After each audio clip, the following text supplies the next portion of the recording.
Welcome, I'm Julie, and I'm going to be your artistic guide through this online class called Night Sky. It's made of shrink plastic.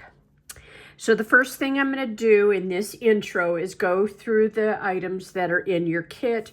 If you purchase the kit, and the kit is down, the link to purchase the kit is in the description.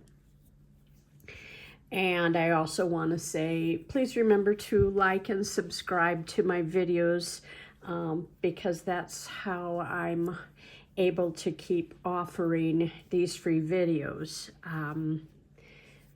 So thank you if you've already done so. So anyhow, let's get started with what's in the kit. And after I go through the kit, then I'm going to show you what you need to supply as far as tools. And the tools are things that are not in your kit. And if you didn't buy the kit, you're watching this video and you want to make it, you're going to have to supply everything I'm showing you. Okay, the first thing I want to talk about are these pre-cut shapes that are in your kit. Excuse me. I made them out of my black and my ivory shrink plastic that I sell on my website. Sorry. And I cut them out of these die cut shapes. This is my one of the sets on my website as well, and it works with a roller mill type cutting machine such as the Sizzix Big Shot. And then I used a punch to punch them out. I'm just showing you that in the kit, they're already done. But if you're doing it yourself, that's how I did it. And on this particular one, it's got black sparkle on it. And I pre-sprayed that black sparkle before I cut it out. I misted it really quickly with this glitter shimmer Krylon glistening gold, and I held it about 14 inches away and just gave it a quick mist, just one shot far away, just so it was very lightly covered. So that's how I made those. And this was a circle die cut, which I also sell circle die cuts, and I do sell these long reach hole punches, and it's really nice to have a long reach hole punch for shrink kits, because that's having to get in there quite deep to cut these, and the little short office supply ones don't have a long enough neck. And this is a 2-inch neck. So that's nice to have a long reach hole punch. But as I said, these are already pre-done in your kit. So let's keep going through the kit. You're going to get sandpaper, because we're going to be using that in the class. You're going to get black ink, permanent ink, and a dauber to put that on, and a stencil. You will get a template if you want to make future pieces of this and hand cut them, or to convert this into something for an electronic cutter. And then you're going to have your little bag of goodies. You will have your fire line. You will have this wonderful brass mesh chain, Q-tips and sticks to wipe off and apply your E6000, and then all your wonderful findings along with your black tassels. So what we have in here is an assortment of seed beads in sizes 6 on down to the tiny size 15 in black and ivory. We have a black bead cap. We have these number 10 bone donut beads and gears. And then we have our end caps that get glued in, and our clasps. And then these wonderful sequins, horse-eye black sequins in your kit, and your copper sequins that get used in this. And you will see those in depth in the video when we get to that part. So that's what's in your kit. And now we're talking about what you need to supply to make this, the tools.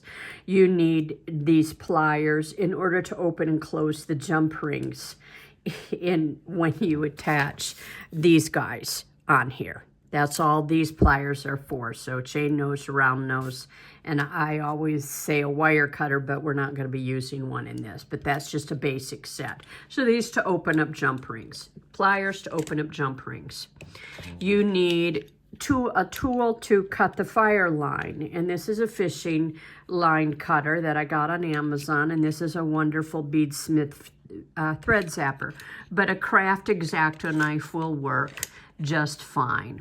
Then you're going to need a beading needle. This is a number 10 beading needle. Put that in a safe spot. And then, of course, our shrink it tools. We're using the most basic of the shrink it molds, and this is the regular domed mold, and it's white. And then we're going to be shrinking flat pieces, and I highly recommend that you have a container to put flat pieces in, especially of this size, because a container, when we heat flat pieces, keeps the heat contained within like this, a little bowl, and that helps the shrink plastic shape shrink down evenly and not get warped. And like a circular shape would not go oblong on you because it keeps it heated evenly. And this is a little hand forming kit that I sell. Also on my website, it comes from little protective gloves. And then a block, and the block is what you place after you've shrunk it and your piece is all shrunk, but it's still warm and pliable. You put the wooden block down on it and gently hold it, and that ensures that your piece shrinks flat. So this is something I really like. If you don't have, if you have at home a book or anything flat to lay on it in any kind of container, I just don't recommend glass or wood because they hold heat and that can get hot to the touch and burn you. So a little cardboard or wooden box works great. And this is silicone, so it's absolutely perfect for this. So cardboard, wood, silicone, anything that doesn't retain heat. And then, of course, our heat gun, our craft heat gun. So I think that's it, and we're ready to get started. So the first thing we're going to do is color our ivory bead. And we're going to get out our black ink to do so. And I just got some ink on me, so I'm going to wash off my hand. And here's our stencil that we're going to use, and I'm using one that I've already previously used before. And I'm going to mark on this stencil eyeball a little center hole, so it kind of helps me center it up to my bead. And then I'm kind of eyeballing it. I'm looking at my perimeter and, checking that it looks like it's pretty centered. Now I'm taking my ink, and this is my big ink pad. It's the same ink that you will be using. And this is permanent waterproof ink. You always want to use permanent ink on shrink plastic, not a dye-based, which is a dye base is a water-based ink. So you're looking for things that say permanent, waterproof, or pigment ink. Those are the terminologies for ink that's waterproof. And we have our pad here, and I'm checking to see how dense my ink is.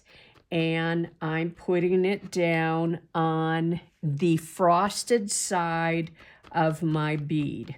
And I'm holding, notice I've got my finger over here, and I'm holding both pieces down, the stencil and my piece under it, so that it doesn't slide around. I'm going to show you a little trick I'm going to use. I'm going to take my heat gun and hold it far away and just heat those layers up, dry those layers up between, so that I get as much opacity as possible on this. meaning I'm drying the layers so that I don't pick up pigment between the layers because of it being wet.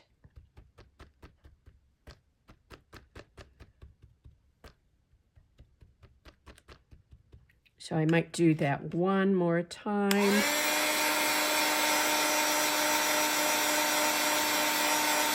I'm 8 to 12 inches away because I don't want, you know, the shrink plastic or the stencil to melt.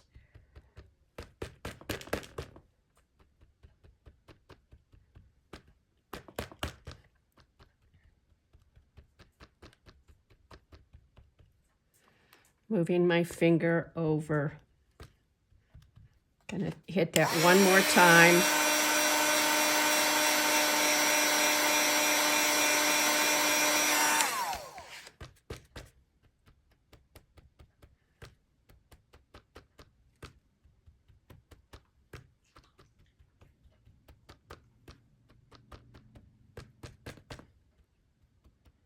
I'm just pouncing it lightly now because I don't want to be pouncing so hard that I'm picking up pigment when I go around. And that seems pretty dark to me, as dark as I'm going to get.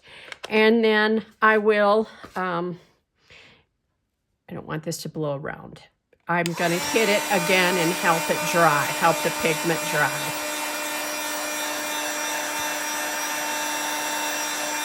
And far away, because a heat gun is what we use to shrink the piece. We don't want to shrink it, we're just drying the pigment.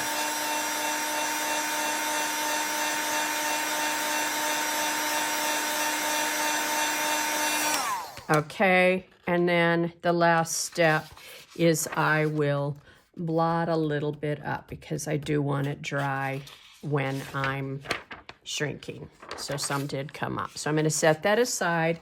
And then next I'm getting my silicone bowl out and I'm going to shrink my big pieces down. And this doesn't quite fit, but it will in a moment. Okay? So I'm holding this up here on an angle so that you can see me shrinking.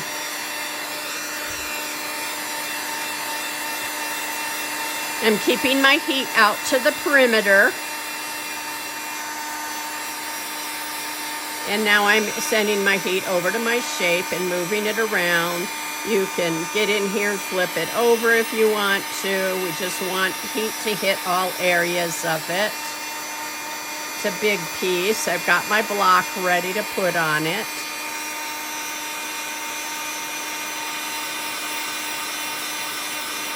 Keeping my heat evenly around it, and the container helps it heat evenly as well. And there I see it stopped moving on its own accord, meaning it's shrunk. And I'm putting my block on it, and I'm counting 1001, 1002, 1003, 1004, 1005, 1006, 1007, 1008, 1009, 1010. And I have my piece shrunk. And now I'm going to do the second one.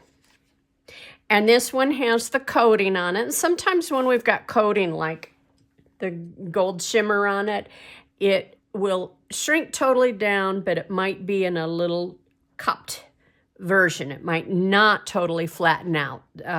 Finishes on your shrink plastic and even colored shrink plastic can sometimes deter it from shrinking totally flat. So you have to watch it carefully and make sure that that the sign is when it stopped moving on its own accord. That's when it's done. It's not wiggling around anymore. So I'm going to lift this up so you can see I'm pretty close, 3/4 of an inch away. I'm keeping around the perimeter now of the bead. I'm trying to keep, this is the stage where I'm just trying to keep the heat on it evenly. There. And this one has that little cup on it, but it's done shrinking. So that's when I use the block to flatten it out. 1001, 1002, 1003, 1004, 1005, 1006, 1007, 1008, 1009, 1010. And I want to make sure that this is totally cooled and it's not going to move if I pick it up. There we go. So we have these two pieces done. And now we're ready to shrink our domed piece.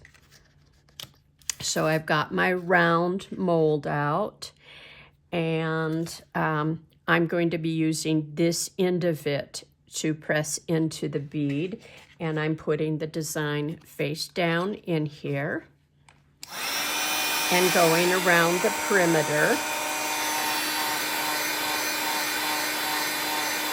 I'm lifting this up only so that you can see it.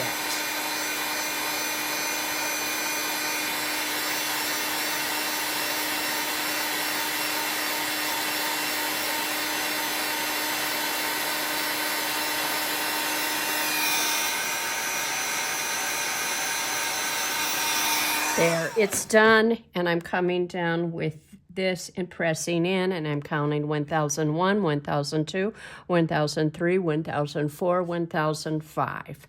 And that's about all it should take, and we have a sweet little piece. And we're done shrinking. Now, the next thing we're going to do is we're going to take and sand our edges flat so that they will adhere nicely. And I've got my sandpaper out, and I'm going to press firmly and go back and forth, really firm, and then I'm going to turn my bead back and forth, turn my bead back and forth, turn my bead back and forth, turn my bead back and forth. And I'm looking at it, and it's all nice and frosted, meaning it's all sanded, the edge. And then I'm just gently beveling this out towards the inside of the bead, just to get any fuzzies off of this. I don't want to sand this because it'll sand off my design. There. And that's my piece. So I'm going to set that aside. And now we'll be ready for assembling. We're ready to assemble, and we're starting with the back piece. And I'm going to pour my supplies out. Things that I don't need right now are the glue and the sticks and the chain. I can put the tassel aside.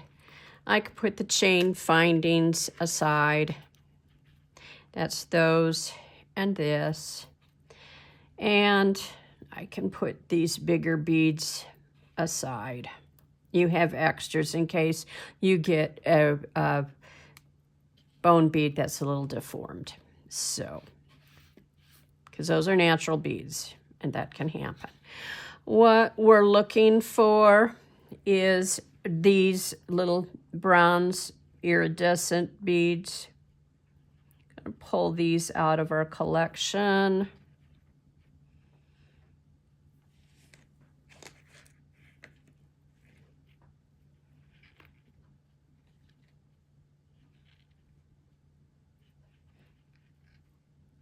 You'll need about 15 of these.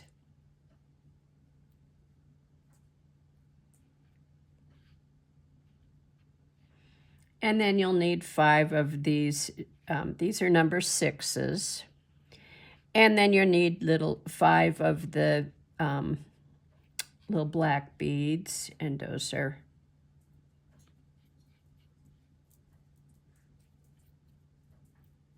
oh God, I'm just drawing a blank as to what those are, what size that is.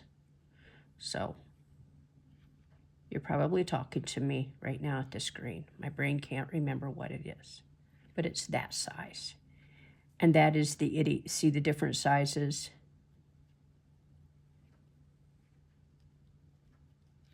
Elevens, 15s, and are these 8s or 6? These are 8s. because the smaller the number, the bigger the bead. So these are 8, 11s, and 15s. And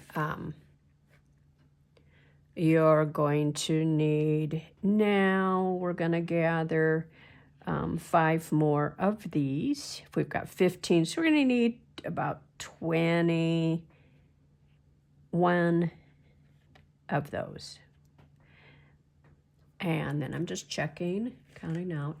And then let's gather 5 more of these, because I'm counting out for top and bottom of this, of how this assembles. There. So I'm going to throw in a couple of extras just in case I didn't count right. And then get your number 11 bead, your number 10 beading needle out, and your beading line.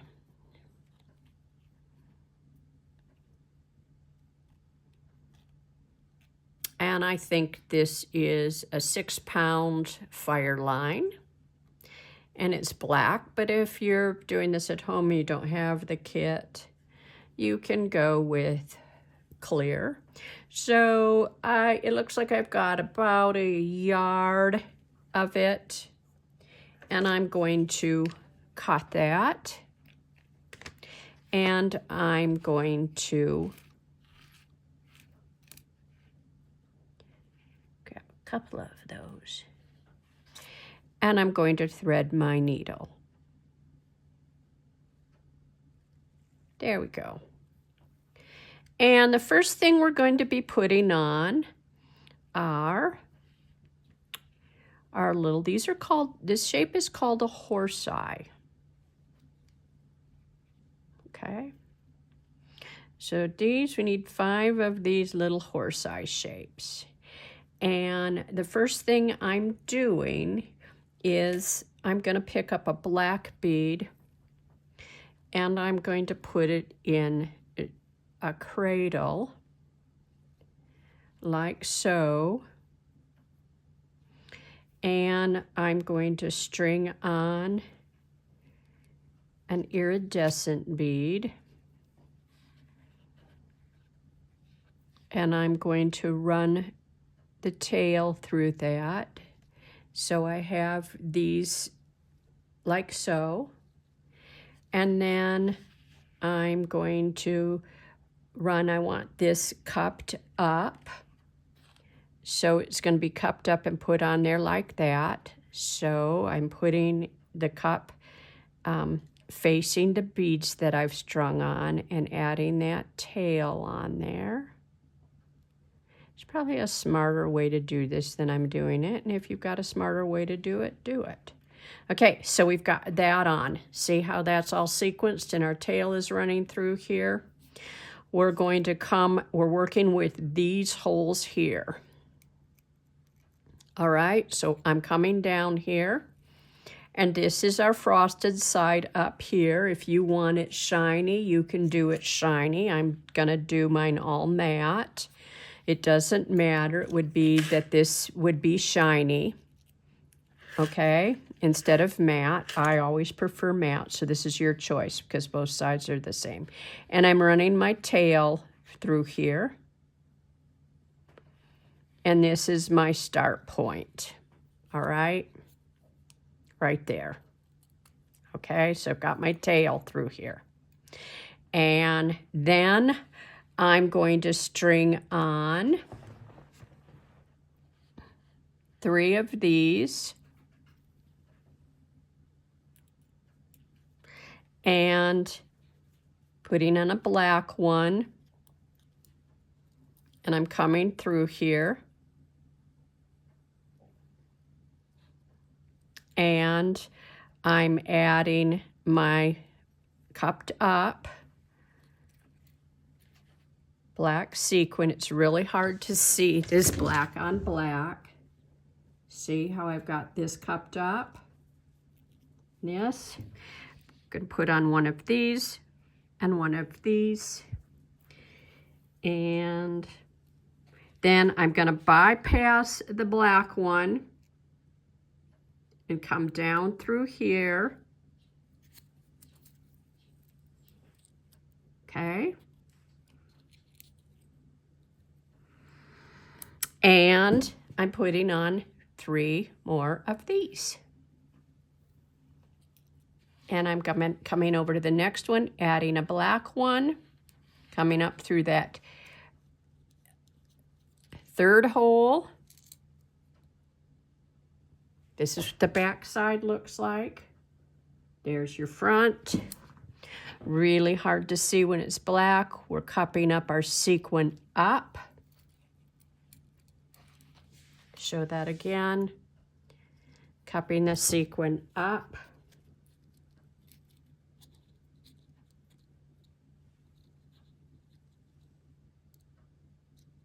See how it's cupped up? There, the fold. Crease of the fold touches to the back of the shrink plastic. Then, once again, this and this.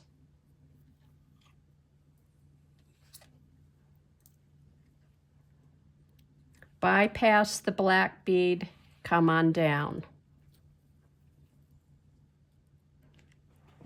Got it? Then we're around this back side, putting on 3 and another black one, and coming up through our 4th hole and just doing the same thing, putting our sequin on, cupping up, adding the number 8, the number 11, bypassing the number 11, the black bead, down through the bronze iridescent bead to the back side, pulling snug, keeping this snug, and adding 3 more bronze beads. Then adding our black bead, coming up through our 5th hole, adding our sequin bead and a bronze and a black bead, and bypassing that black bead down through the holes, and we're adding 3 more bronze beads, a black bead, and coming up through our sequence, all the way up through our sequence, following our path. This is the sequence where we started. All right, now I want to pull this tight, and what I want you to do is repeat. Go through everything again. We're bypassing that black bead. We're coming on down. This is just to ensure it's nice and tight. So it's going through the whole sequence again. So coming through here, I'm only going to do a couple of these on camera, and the rest of it I'll do off camera. I'm coming up through my entire sequence, and why I'm doing this double is just to get these guys nice and snug. Bypass my black bead down through my sequence, and I'm pulling tight, and I'm going to the next bead, coming up through my sequence. I didn't grab the black bead there, so I will grab it and come on down.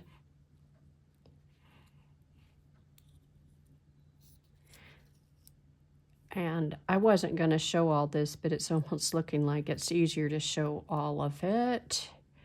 Coming up through my sequence, grabbing the black bead. I'm pulling tight as I go down, pulling my sequence tight,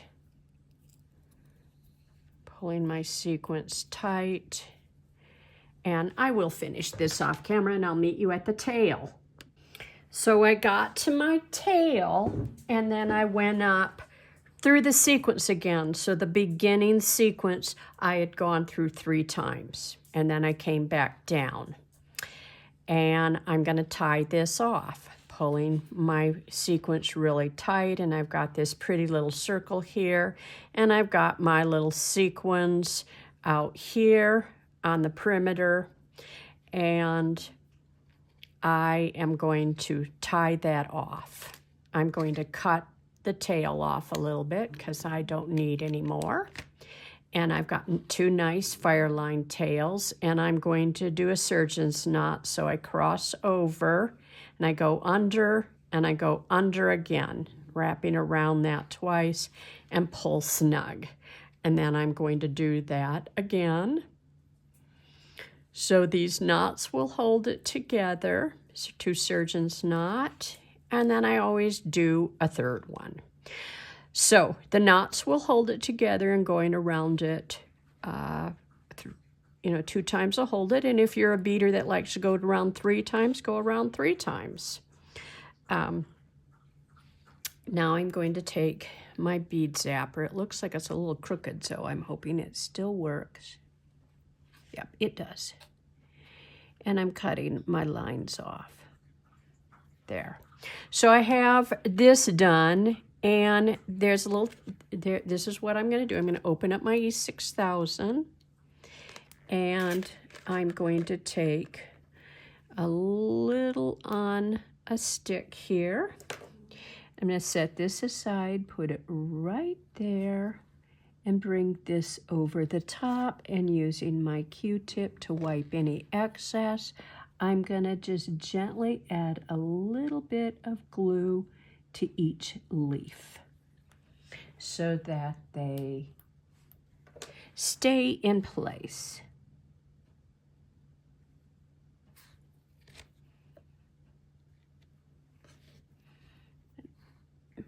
Lift it and put it over here. This one, I slid it and there. So you can use your little needle to help lift them up and onto the glue.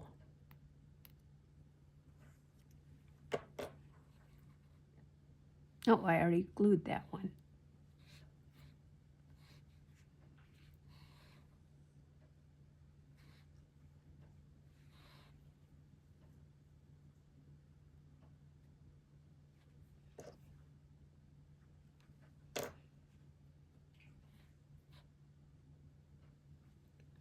Looks like I'm being a little shy with the glue.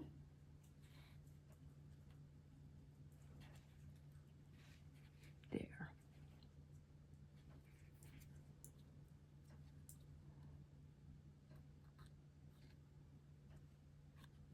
Okay, and then I'm gonna let that, make sure that that cures, and we'll be going to our next step. We're gonna be using our glue later on, so make sure you put your top on it. So the next thing we're gonna do is assemble our little design on the top of our domed bead.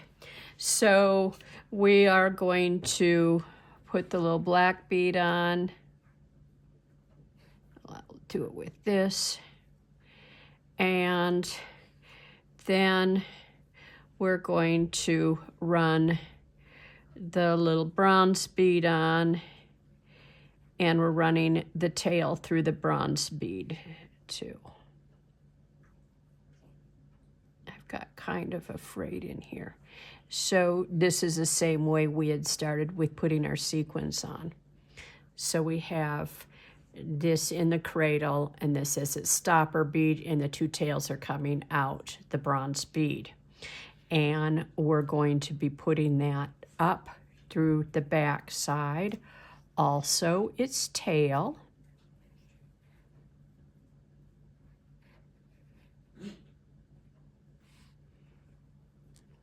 So we have this little stopper element on the inside. I'm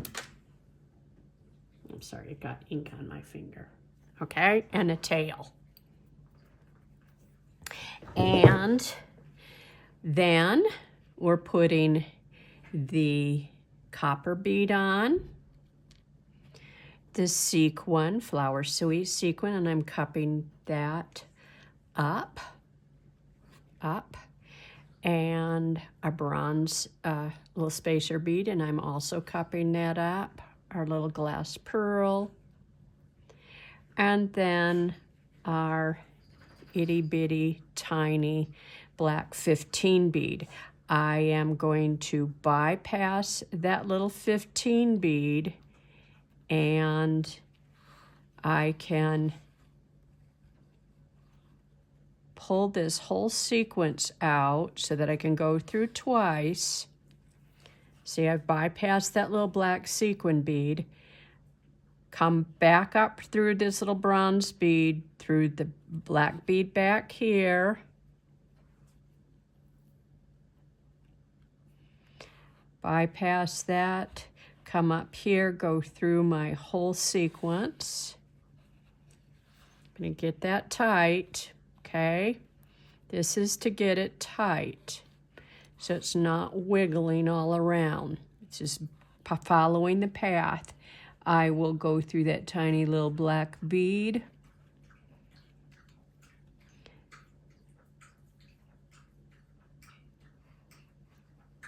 I got this through it, so I'm moving that out of the way. And down through my sequence, down through the pearl bead.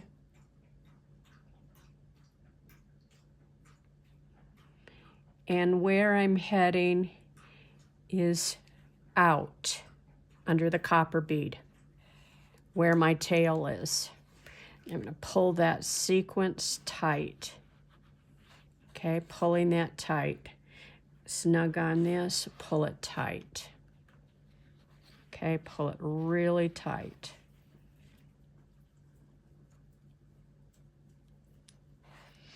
And we're tying it off just like we tied off before, with a surgeon's knot around twice. And that'll help pull it all tight.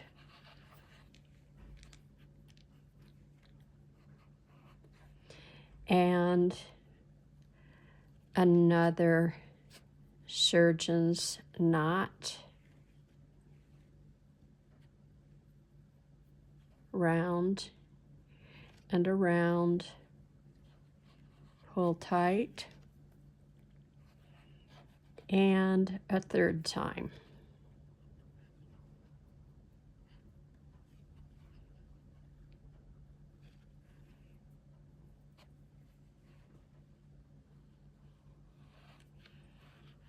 And we've got this cute little sequence here, and then I'm going to cut my lines off.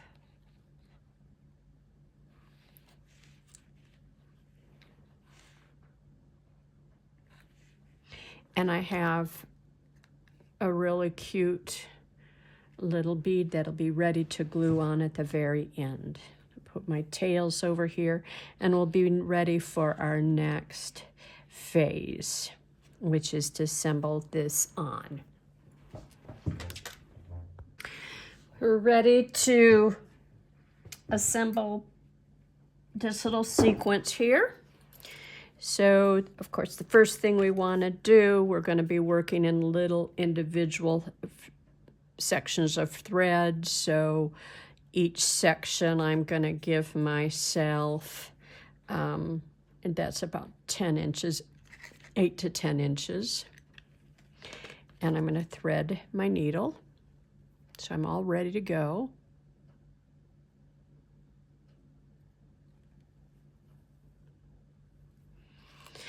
And then each sequence, there's 5 of these sequences. We're going to have in each sequence a bronze bead, a black seed bead, a bone bead, a gold faceted bead. This is a 10 millimeter. This is, I believe, a 4 millimeter. This is a 5 millimeter bead cap, and this is a little 11. And then we have a little 6 millimeter sequin, and we have another little 4 millimeter black faceted bead, and then we have our tiny white little 15, and that's a little round edge. I believe that wouldn't be a delicate. I'm not really good with my beading terms, but it's not a cut one, so it's not a delicate, it's a round one. And here's, we're going to do our sequence the way we have been doing our sequence. We're going to add the black bead to the back, and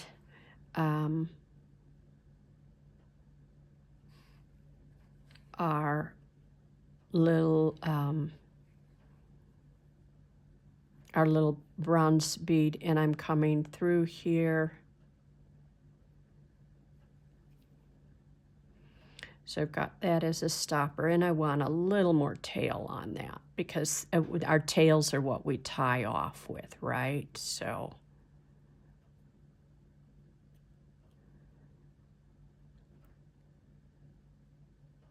there. I give myself a little more. Okay, so same thing. We come up with our tail through here.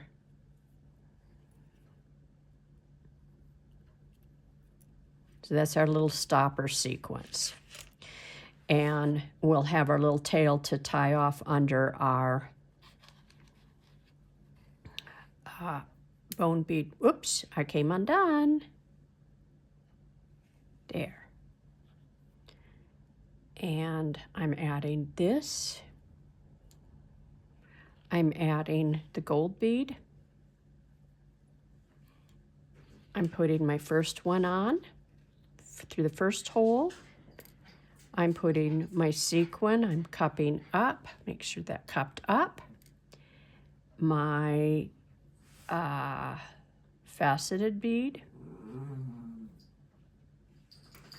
And my little white 15. Bypass the 15. Come down through my sequence. It's wiggling all around. Come on down through my sequence. All the way down through my sequence. And as before, we go through the path again, the bead path. Come on all the way up through the whole sequence. This is to ensure tightness. The first one and the last one are always the most difficult. The first one, it wiggles around, and the very last sequence of these 5 petals, it's very snug and hard to get into. So where am I going? This is my last sequence through here. I'm going out where the tail is. And there's my tail. And I'm pulling off and doing my tie off. My tie off is the same as all of them. It's a surgeon's knot. I pull snug and tight. And sometimes if I can't get really tight, I'll get my pliers out to help me. There. And I'm around again with my surgeon's knot.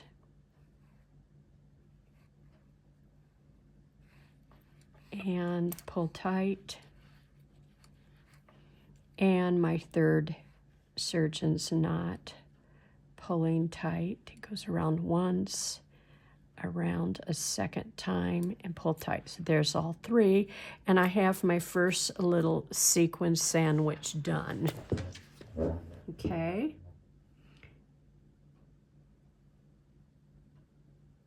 The back side and the front side. Let's cut the tails off.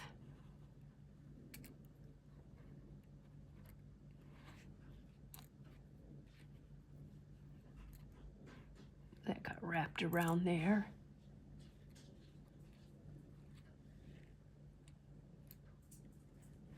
Okay, so what I want you to do is I want you to do 3 more exactly like I showed you how to do that. And then once you have all these 3 done, this 1 and then the 4th, 1, the starter one, and the 3 others, then I will be meeting you back here and we'll be doing the last one together. So I'm going to do these off camera because it's done exactly that same way.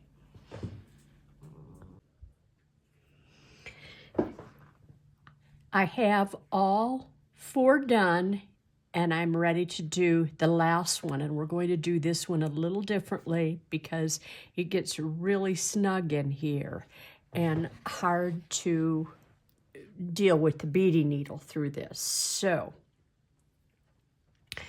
what we're going to do is add our sequences on the back, which is our, just as we've been doing, our 11 black bead, and then our little bronze bead, and we bypass that 11 bead,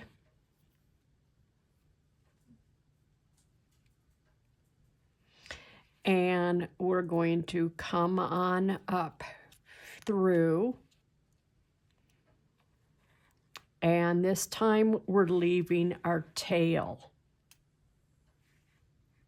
behind the bronze bead. Instead of before we'd left our tail, we brought it up through and left it behind the ivory bone bead. We're not going to do that this time. We're going to put our sequences on.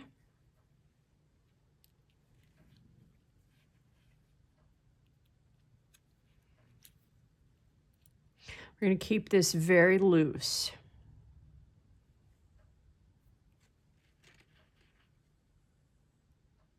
Until we pull snug.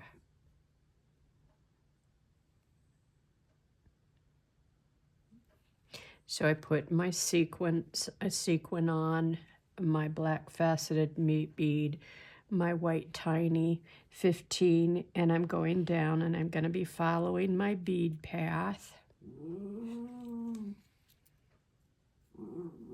That's my little doggy. He's very, very old.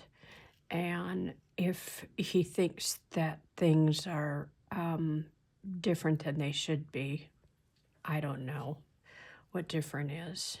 If I have a different position of my legs when I'm sitting down, then that will freak him out because things are different and he'll cry and whine. And he gets much attention, so not to worry. He's going on 16 years old. So we're following our path around. This is our second one.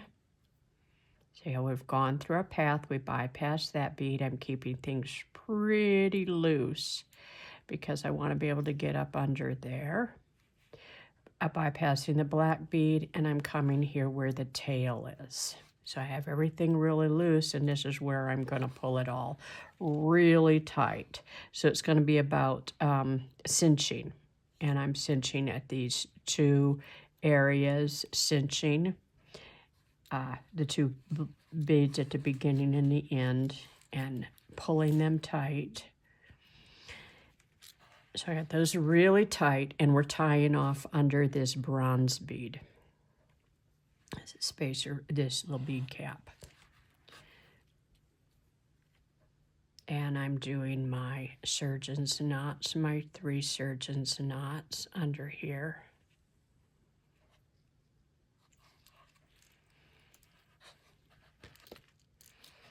pulling tight. And this is my last one. Wrapping around twice, pulling tight, and then zapping those tails.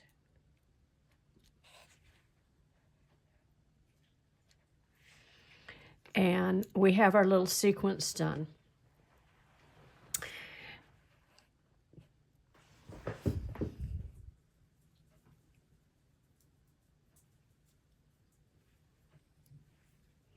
So next we're going to be putting the tassel on. We're ready to add our tassel, and I've cut off about a little more than 12 inches and put it on my needle of the black fire line and doubled it over so my tails meet.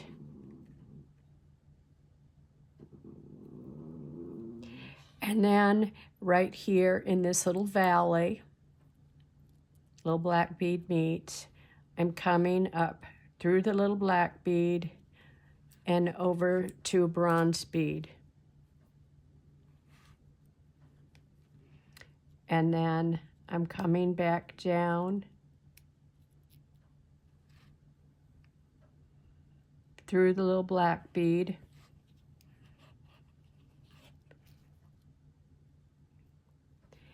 and over again through the little black bead. Okay, so I came up through the black bead, went around and back under, through the black bead, around this, back under, and through the black bead, so I have my two tails on either side. I'm now going to add 3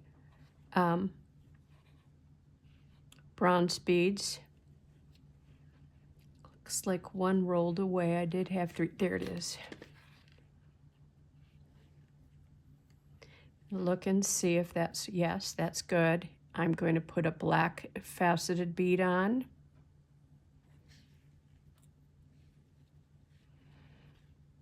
I'm going to put my sequin on, and I'm going to cup it. I wanted to cup it up, so I have to take that off. I put it on backwards. I want it to cup over. This is just my preference, over the black bead, like so.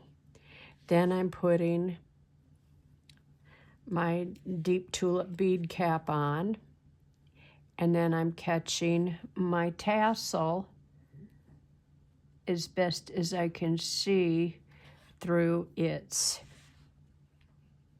the center of where it wraps around. And then I'm coming back up through my whole sequence.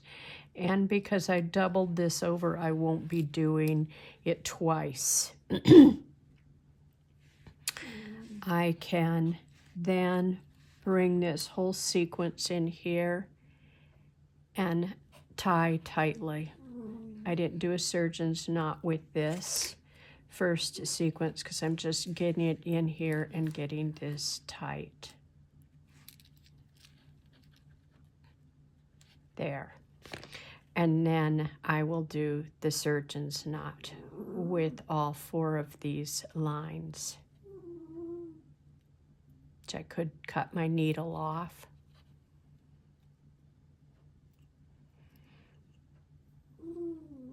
And I will pull those tight. I'm going to cut my needle off.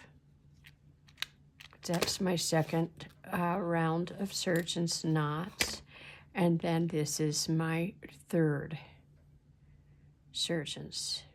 third knot. First knot wasn't a surgeon's knot, so there we are. And I'm cutting those lines with my zapper.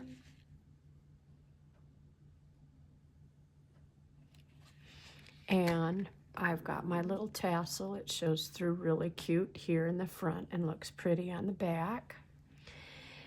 And so that's the tassel. And now we are ready to put the chain on.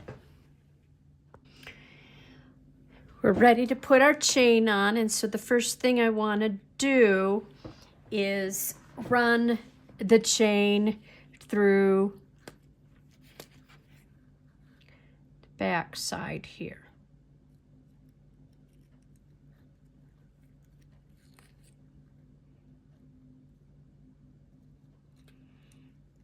There. It runs through right here.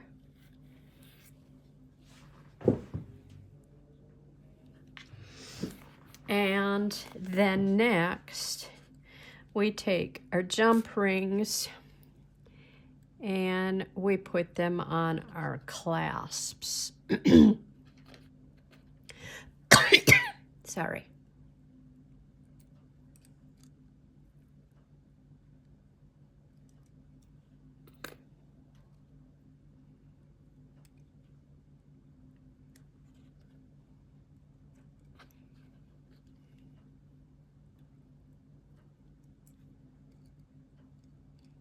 And then you will want to make sure that this is the length that you want. So put it up around your neck and check and cut off any extra that you might think needs cutting off.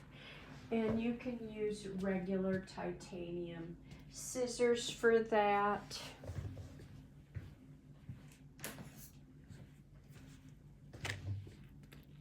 I'm cutting that off of mine. And we're going to take and put these ends in here. I'm going to take and squeeze them into as much as a round shape as I can so that I can get them in there, because when I cut them, they kind of flattened out. Now I'm going to put my E6000 into this hole.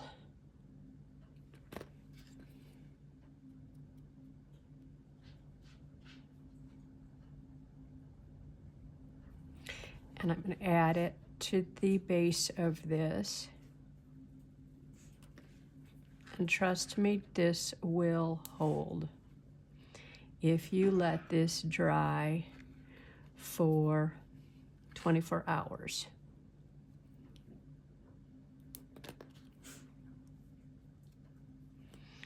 E6000 is usually fine to the touch in 20 minutes, but in jewelry, I never wear it for 24 hours, especially on something like this. But once this is in there and the appropriate amount is put on, pump it back and forth, it will hold.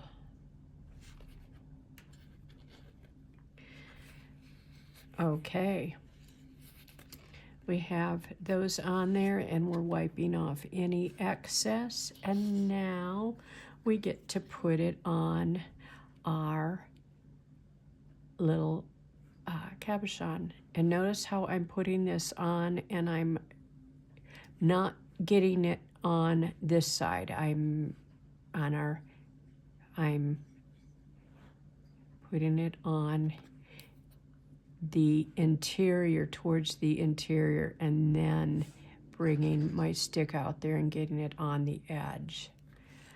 And then I place that on there and eyeball that it's straight, and our little piece is done. And I want to thank you for joining me. I'm going to bring you in close, and there you go. Thank you.